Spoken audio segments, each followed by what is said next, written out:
My name is Donovan. I'm 29 years old. In 2008, I had a double lung transplant that saved my life.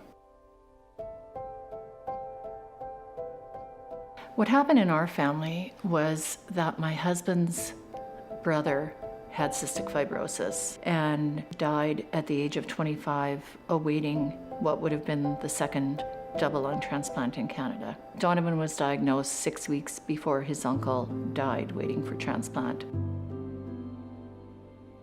I was working at a camp and I became sick at the camp. I was doing photography for them and just enjoying my time there. And I started to feel sick, which wasn't out of the ordinary for me. But this time it was a little bit different. I was feeling short of breath and I was having to stop when I was walking, which was unusual for me. When I got home, I called my parents and I was like, I gotta go in right away and see the doctors.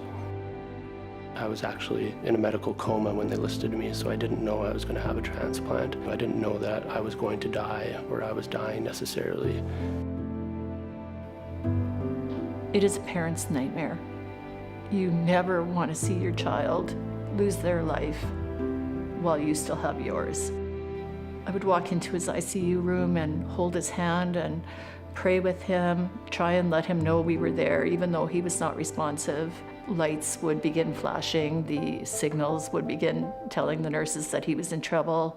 I would try and stay with him as long as I could, but there's a point where you can't bear it anymore. And so you walk out and you take a break and you come back in and try it again. And you always hope that that time that you're seeing him isn't going to be your last. Sorry. When I woke up after the transplant, it actually took almost a week for me to recognize that I was safe, I had had a transplant, and I'm getting better. Having been at peace with dying, it was interesting to come back and be able to look forward to a future. And now I can live a full life. I love running again. I've completed many half marathons and just enjoying nature and beauty around me. We need people to place the little red sticker on the health card, and just the most important thing is to make your wishes known. Had that perhaps not been discussed, we would not have our son today. Organ donation to me means a new beginning and a new life.